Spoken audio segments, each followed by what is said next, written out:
What's up, ladies and gents? It's your boy Lou Streets, and I'm back with another segment of LS Vision. I want to thank you guys for tuning in. If you're a regular here, I appreciate you returning. If this is your first time and you're looking forward to quality gaming content uploaded consistently, as well as some tutorials to try to improve the foundation of your own content, then you're in the perfect place. Hit that subscribe button and come join the LSV family.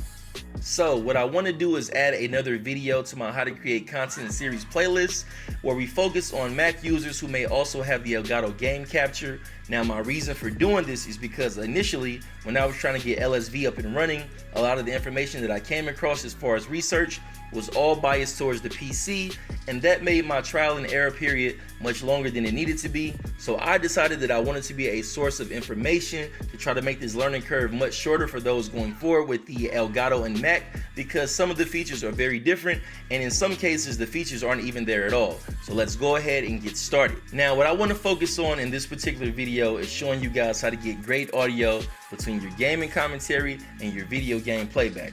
In order to do so, first you need to know how to isolate your audio so that you can manipulate the levels.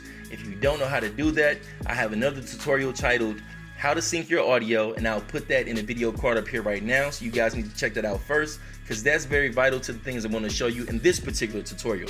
If you guys do know what that process is and fully understand it, then we can go ahead and continue, so let's begin. Okay you guys, so what we have here is a Mortal Kombat clip, and we have some commentary down here by me. It doesn't look pretty loud yet because it's not enhanced. So let's get to working on it so we can bring up the sound to make it match evenly. I'm going to let you guys hear it at the end, but first we're going to focus on just adding the effects so you know where things are located and it doesn't feel too tedious. So the first thing we're going to do is come look at your clip menu over here. You'll see equalization. It usually starts at flat by default, but we're going to highlight this and pick hum reduction. So make sure you highlight this, click hum reduction. We have that done. Then you go up to the volume, have your volume on negative 4.5 decibels, and that is going to be our starting point for this clip of commentary. Now we're going to add our first effect. We have 5 in total. We're going to add our first one. So the first one we're going to add is EQ. So click your effects menu, slide down, you see audio right here, click EQ, click channel EQ, and bring this on over and add it in.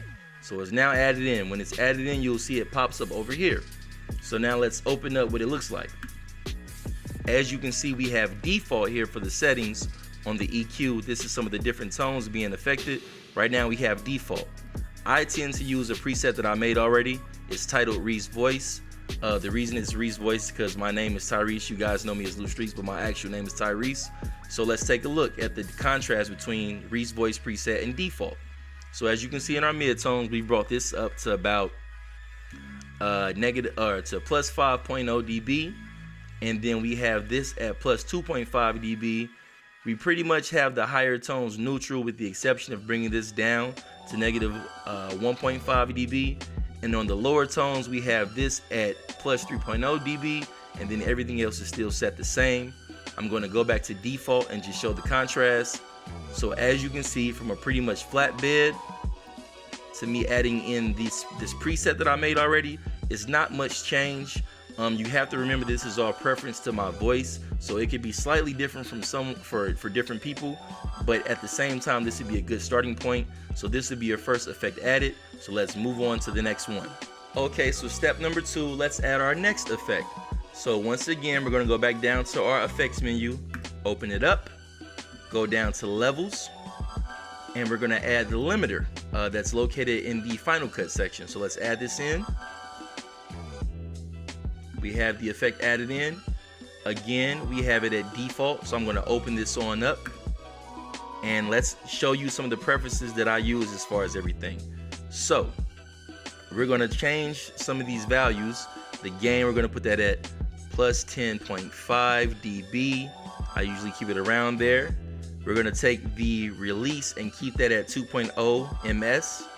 We're going to take the output level and move that to negative 3.5 dB.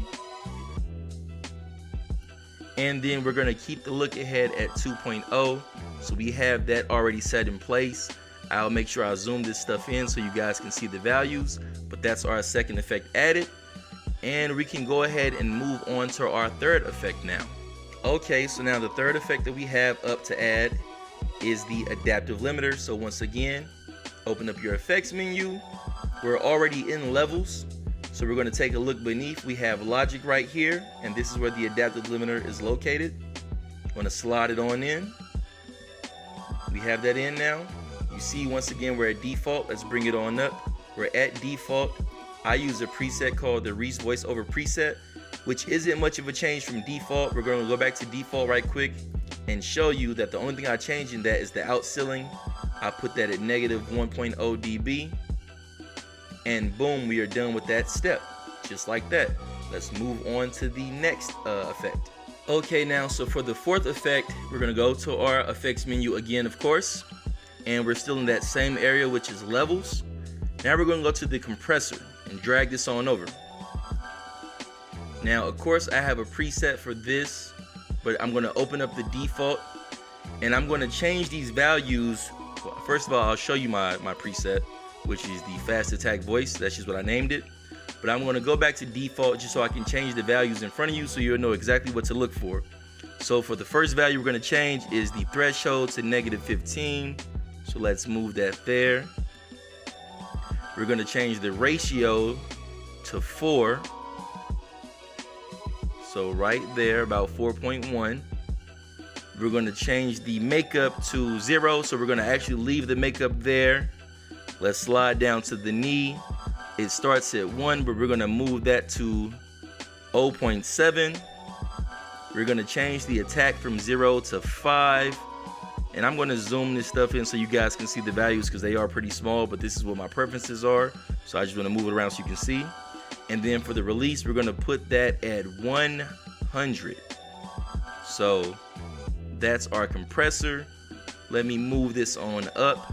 I'm going to zoom this stuff in so you can see the value. So once again, negative 15 on the threshold. Move over to the ratio, we have 4. Move over to the makeup, we have 0. Move down to the knee, we have 0.7. Move to attack, we have 5. Move to the release, we have 100. And let's move on to the final effect that we're going to add. Let's go to the next step now. Okay, and for our fifth and final step, as far as adding effects, we're actually going to use another compressor. So when we open up our effects menu, we're already there. Levels again, compressor again, slide on over. We have it applied. Now let's go down and open it up. Again, I'm at default. I want to manually change the value so you guys can see exactly what I'm changing. So we're at default. We're going to move the first one, which is threshold, to negative 15 again. We're going to slide to ratio.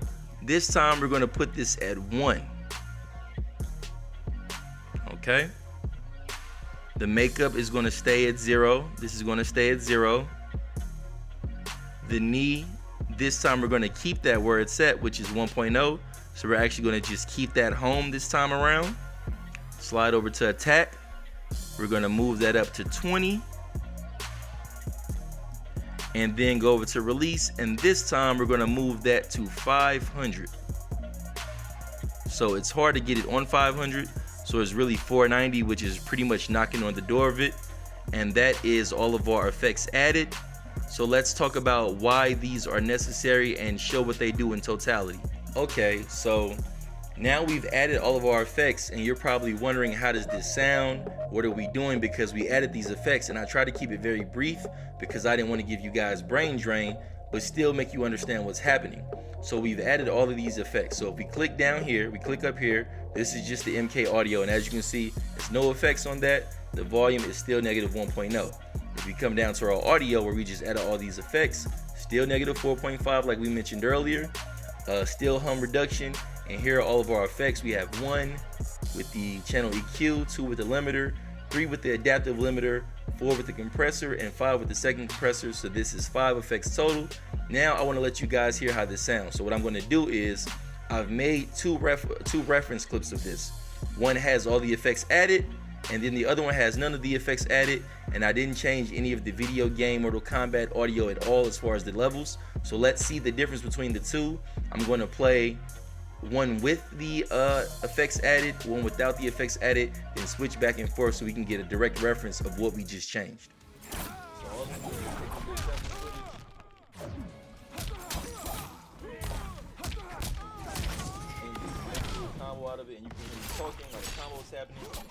gameplay in the background. We're gonna play it once with the effects and once without it, going back and forth. I'm just using my voice as a sample. That's all we're doing.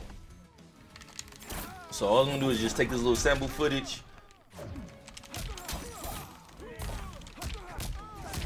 and just make a little combo out of it, and you can hear me talking while the combo is happening. You can hear the gameplay in the background. We're gonna play it once with the effects and once without it, going back and forth. So I'm just using my voice as a sample. That's all we're doing. So as you guys can see, there's a significant value to adding these effects to your commentary.